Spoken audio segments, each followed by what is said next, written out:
नमस्कार दोस्तों, स्वागत है आपका friends at preparation YouTube channel पर। और इस चैनल पर रोजाना शाम को 7 बजे मैं आपके लिए लेके आता हूँ ये लाइव क्लास, जिसमें मैं डिस्कस करता हूँ उन सारे क्वेश्चंस को जो कि आपसे टीचर सिलेक्शन एग्जाम में पूछे जा सकते हैं। चाहे आप टीजीटी, पीजीटी, पीआरटी किसी भी पोस्ट के लिए अप्लाई कर रहे हैं, तो जहां भी किसी भी इंस्टीट्यूशन में, चाहे वो केवीएस हो, डीएसएसबी हो, किसी भी इंस्टीट्यूशन के लिए, या फिर आपके खुद के स्टेट में क्यों ना हो, तो उन सारे एग्जाम के लिए ये वीडियो काफी यूजफुल आपके लिए होने वाली है। तो बने रहिए मेरे साथ। मेरा नाम कृष्णा है और मैं डेली इस तरह की वीडियो लेके आता हूं आपके लिए। तो आज जो मेन फोकस रहेगा वो इंग्लिश के ऊपर रहेगा। आप किसी भी पोस्ट के लिए अप्लाई करते हैं, इंग्लिश का पोर्शन क्वेश्चन पेपर पे होता ही होता है। ठीक है, जो टीजीटी इंग्लिश के लिए अप्लाई कर रहे हैं, या पीजीटी इंग्लिश के लिए अप्लाई कर रहे हैं, या पीआरटी में भी अप्लाई कर रहे हैं, जो मेन फोकस इंग्लिश पे रखते हैं, तो उनके लिए वीडियो ज्यादा यूजफुल हो सकती है आज की। बाकी के लिए भी हो सकती है, क्योंकि कुछ पोर्शन उन्हें भी अटेम्प्ट करने होते हैं इंग्लिश के क्वेश्चन। तो चलिए फिर स्टार्ट करते हैं आज का वीडियो। तो फर्स्ट क्वेश्चन आपके लिए कुछ इस तरह से है, what are these word known as. अभी कुछ वर्ड गिवन है आपके पास और आपसे पूछा जा रहा है ये वर्ड को हम बोलते क्या है। तो कुछ एग्जाम्पल है जो मैंने लिखे हैं आपके लिए, वो ये the, of, and, to, that, it, with, but, they, she, he. ये कुछ वर्ड्स गिवन है, कुछ एग्जाम्पल मैंने लिए हैं आपके लिए। आपको ये बताना है कि ये जो वर्ड है किसको रेफर करते हैं। ठीक है, तो इसको, या फिर मैं ये कहूँ कि इस वर्ड को हम किस तरह से जाना जाते हैं ये वर्ड। तो आपके पास 4 ऑप्शन है इससे रिगार्डिंग में। तो फर्स्ट जो ऑप्शन आपके लिए है वो ये है अनइम्पॉर्टेंट वर्ड्स। ठीक है, यूएन लिखा है आगे, ध्यान रहे, अनइम्पॉर्टेंट वर्ड फर्स्ट ऑप्शन है आपके पास। सेकेंड ऑप्शन है ये है साइड वर्ड्स। ठीक है, थर्ड ऑप्शन है आपके पास है फॉर्म वर्ड, और फोर्थ ऑप्शन है आपके पास है यूज वर्ड। देखने में तो आप ये भी कह सकते हैं कुछ कुछ वर्ड आर्टिकल की तरह यूज हो रहे हैं, कुछ आप ये भी कह सकते हैं प्रोनाउन की जगह यूज हो रहे हैं, पर एक्चुअल में जब ये कॉम्बिनेशन एक साथ हो रहे हैं तब आपके लिए बताना है आपको कि ये कौन से वर्ड है। तो क्वेश्चन अटेम्प्ट कर लीजिए आप, फिर मैं करेक्ट आंसर आपको बताता हूं फिर। तो इस क्वेश्चन का जो करेक्ट आंसर है, आई होप अटेम्प्ट कर लिया होगा आप लोगों ने। तो करेक्ट आंसर इसका सेकंड है, यानी कि these are the side words. ठीक है, ये क्या है, साइड वर्ड्स है ये सारे के सारे। ठीक है, ये छोटे छोटे वर्ड्स हैं, पर आपको ये पता होने चाहिए इनके बारे में, ये कौन से वर्ड है। अगर ये सारे एक साथ मैंने जो लिए हैं आपके लिए, ये क्या है, साइड वर्ड्स हैं। चलिए देखते हैं next question. A teacher gives a puzzle to her class 8 student and asks them to it by speaking out.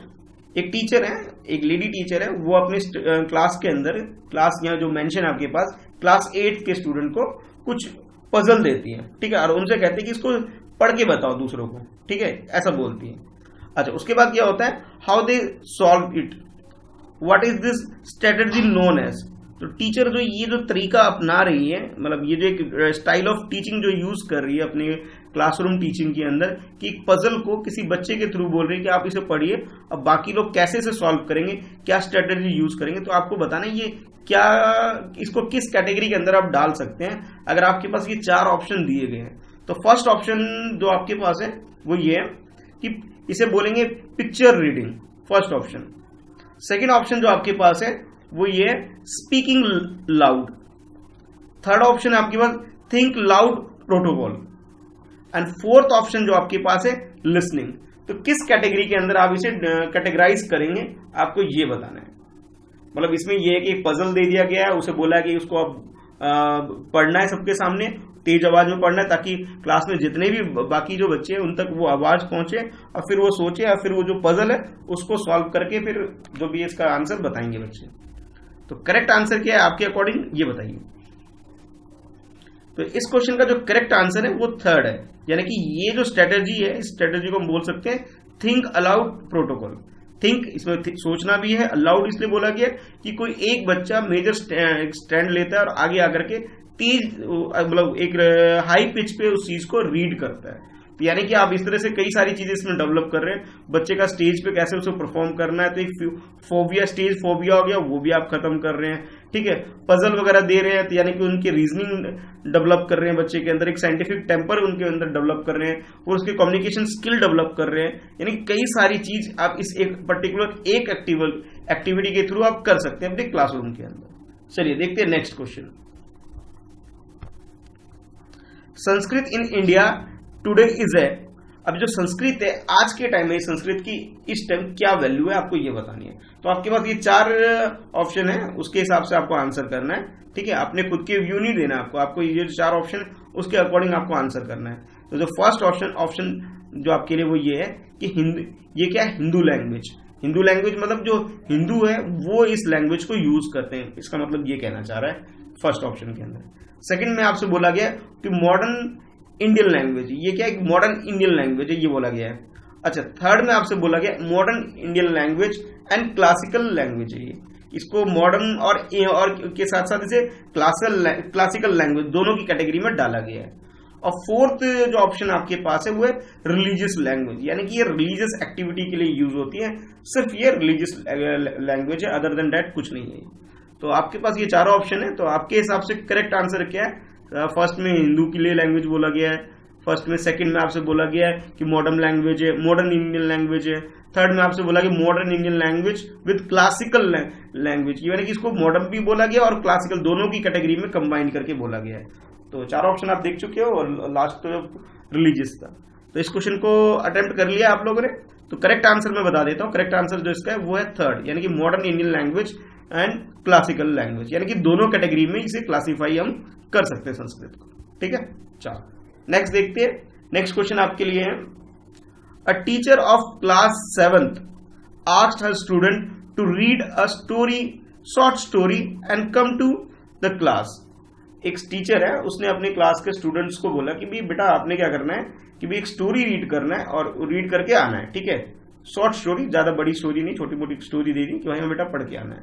अच्छा, उसके बाद क्या होता है, sick asks them to discuss the major point of the story in the group and present them to the whole class. What is this reading known as?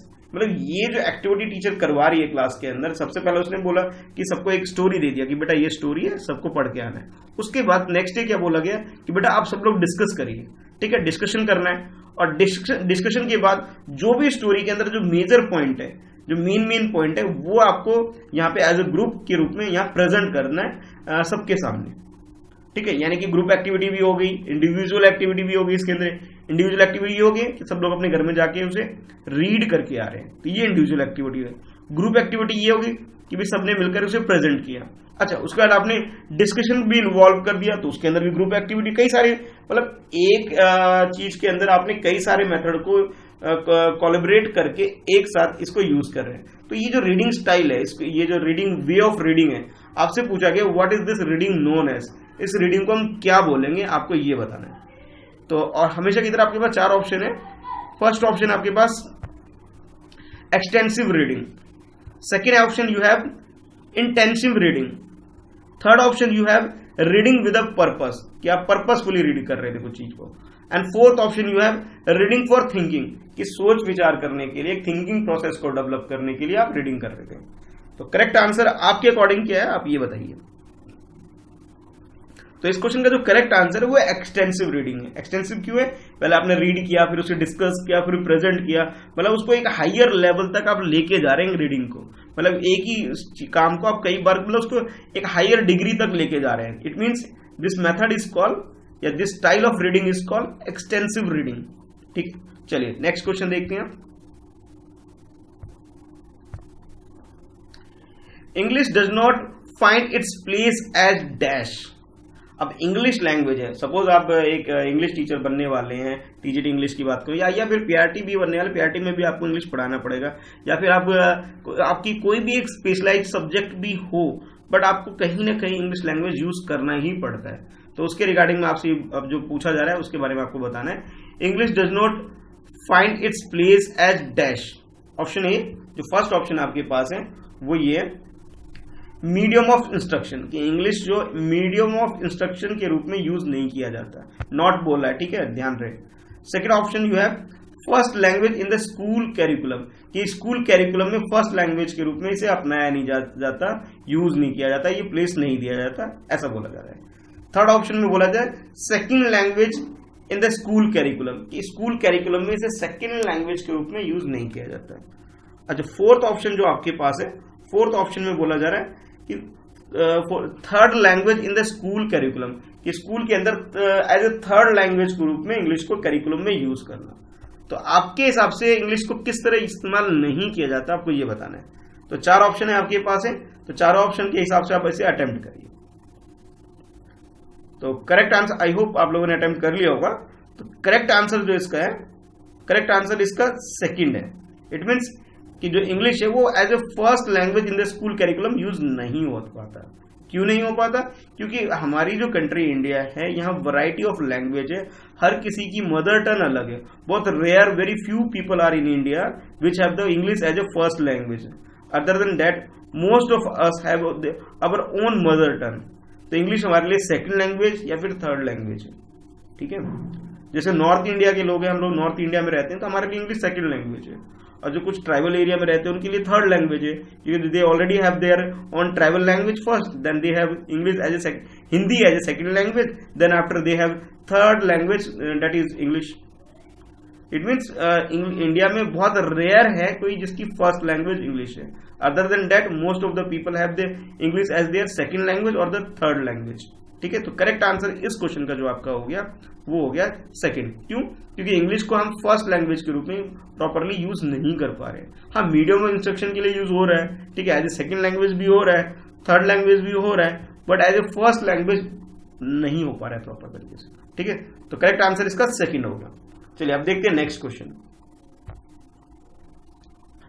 Bottom up processing is listening is to. अब bottom up means है कि bottom to upward की तरफ। ठीक है, जो process of listening है उसके रिगार्डिंग आपके पास ये 4 ऑप्शन है।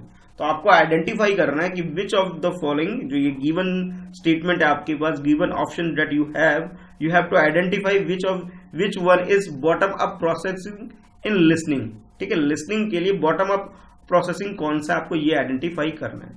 चलिए देखते हैं। तो 1 बाय 1 एक एक स्टेटमेंट को, एक एक ऑप्शन को हम डिस्कस कर लेते हैं, समझ लेते हैं कि बोला क्या जा रहा है इसके अंदर। तो फर्स्ट आपसे बोला जा रहा है use multiple way to the message. जब हम एक मैसेज में मल्टीपल वे से रिप्रेजेंट करते हैं, मतलब कहने की बात यह है कि जब कोई मैसेज आप लिखते हैं उसमें मल्टीपल वे यूज करते हैं अपनी बात को रखने के लिए, that is called bottom up processing. ये बोला जा रहा है फर्स्ट ऑप्शन में। ठीक है, सेकेंड ऑप्शन में आपसे बोला जा रहा है decode message moving from sound to word. मतलब मैसेज को डिकोड करते हो from message moving from sound to word में, यानी कि पहले आपने बोला, फिर उसे वर्ड में यानी कि आपने लिखा, देन यू उसको फ्रेज में कन्वर्ट किया, फिर क्लॉजेस में कन्वर्ट किया, देन उसके बाद आप लेके आते हो अदर ग्रामेटिकल चीजों के ऊपर, और उसके बाद जो ये क्या हुआ एलिमेंट्स टू सेंटेंस, यानी कि एक तरह से आपको एक तरह से सबसे पहले बोला कि भी आप डिकोड कैसे कैसे करते हो। पहले मैसेज जो होता है वो साउंड की फॉर्म में होता है, यानी कि बोलते हो, स्पीकिंग कहने का मतलब है। फिर उसके बाद वर्ड्स में कन्वर्ट करते हो, वर्ड के बाद फ्रेजेस में, फिर क्लॉजेस में, फिर उसका अदर ग्रामेटिकल एलिमेंट्स जो भी है, मतलब नाउन प्रोनाउन फलाना ये वर्ब वगैरह ये सब चीज प्रॉपर जो सेंटेंस फॉर्मेशन के लिए जो भी एलिमेंट पढ़ते हैं, तो इस ऑर्डर में जो चलता है ये बोला जा रहा है सेकेंड ऑप्शन में। अच्छा, थर्ड ऑप्शन में आपसे बोला जा रहा है decode the overall messages of the discourse and move down the micro level unit। कि थर्ड ऑप्शन में आपसे बोला जाए तो डिकोड जो होता है ओवरऑल हो रहा है, एक साथ ओवरऑल हो रहा है एक साथ, discourage and move down to the micro level. Down की बात कर रही है, यानी कि डाउन से तो मतलब ही नहीं, हमें तो कौन सा ऑप्शन यूज करना है, बॉटम अप, यानी कि पहले lower level to higher level की तरफ मूव करना है। तो इसमें तो पहले डाउन अप टुवर्ड्स डाउनवर्ड बोला जा रहा है। तो इट मीन ये तो मतलब पढ़ते ही आपको पता लग रहा है कि down the micro level unit, यानी कि ओवरऑल से मैसेज है आपके पास, उसके बाद आप डाउन लेवल पे जा रहे हो, लेवल यूनिट पे जा रहे हो। तो ये तो आपको पढ़ के ही पता लग रहा है कि ये ऑप्शन तो हो ही नहीं सकता। ठीक है, तो चलो एक तो मैंने आपके लिए आसान कर दिया। फोर्थ ऑप्शन आपके पास है encode all the sound from speaker to listener, कि जितने भी साउंड है उसको स्पीकर से लेकर लिसनर तक जो लेके जाना है, इसको इनकोड करना ही ये बॉटम अप प्रोसेसिंग है। तो करेक्ट आंसर आपके अकॉर्डिंग क्या है क्वेश्चन, आप आई होप क्वेश्चन समझ में आ गया होगा, आपने एक रीडिंग ले ली होगी क्वेश्चन की। तो अब ये बताइए करेक्ट आंसर इसका क्या है। तो इस क्वेश्चन का जो करेक्ट आंसर है वो है सेकंड, सेकंड क्योंकि इसमें जो बोला गया था आपसे कि बॉटम अप प्रोसेसिंग, कि bottom to word, from starting from bottom to up, upward की तरफ मूव करना है। तो पहले तो हम बोलेंगे ना किसी चीज को, यानी कि पहले साउंड क्रिएट होगा, साउंड से वर्ड्स में आएंगे, फिर फेजेस में आएंगे, फिर क्लॉजेस में आएंगे, फिर उसका सेंटेंस फॉर्मेशन में जाएंगे। और सेंटेंस के लिए हमें क्या चाहिए होगी, ग्रामर चाहिए होगी। एक ग्रामर का सेंटेंस के जो एलिमेंट है, यानी कि जो भी रूल्स वगैरह है, हम उसे फॉलो करेंगे। यानी करेक्ट आंसर जो इस क्वेश्चन का हो गया आपके लिए सेकंड हो गया correct answer. I hope clear हो गया होगा।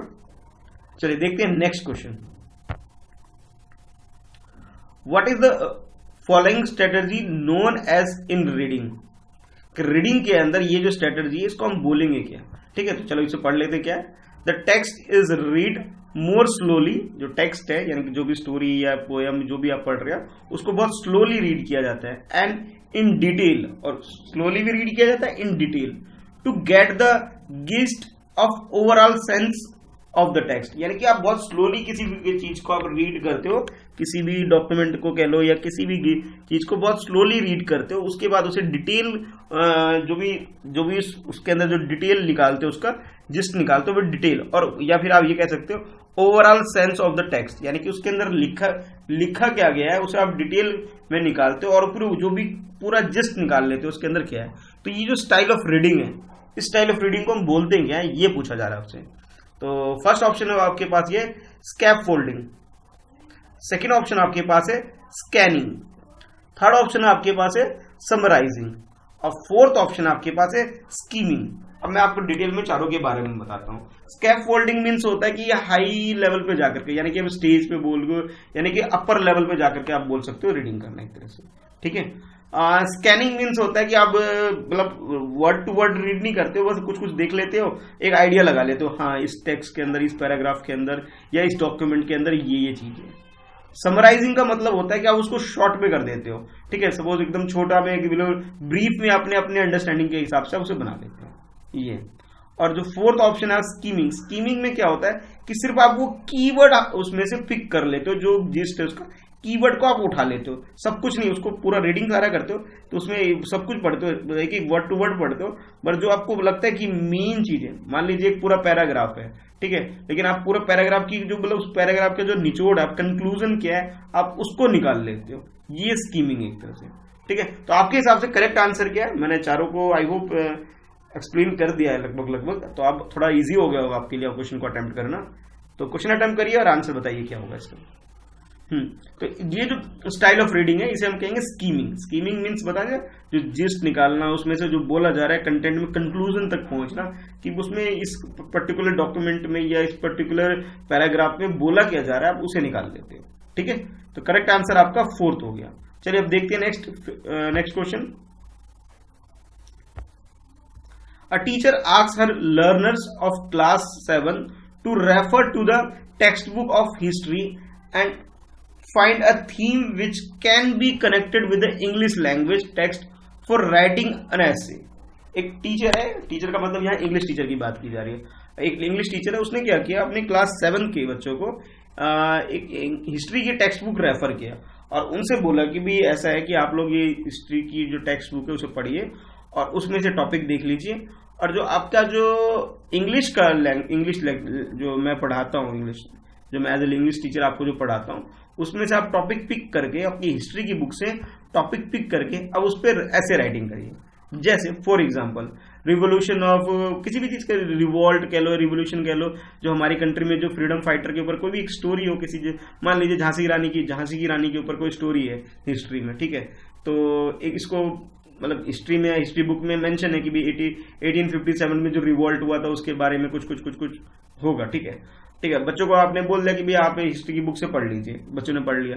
अब आपने काम दे दिया बच्चों को, बेटा आपने हिस्ट्री की बुक से पढ़ लिया, अब ऐसा करिए जो रानी लक्ष्मीबाई जो थी उनके बारे में कुछ ब्रीफ में 100 वर्ड्स में, 120 वर्ड्स में, 80 वर्ड्स में ऐसे लिखिए। यानी कि आपने यहाँ पे क्या किया, दो सब्जेक्ट को कनेक्ट कर रखा है, एक तो ये किया है, ठीक है। चलिए जो भी है, अब आपको ये बताना है कि ये what is this practice known as, ये जो प्रैक्टिस आपने करवाई अपने बच्चों को, इस प्रैक्टिस को हम बोलेंगे क्या, आपको ये बताना है।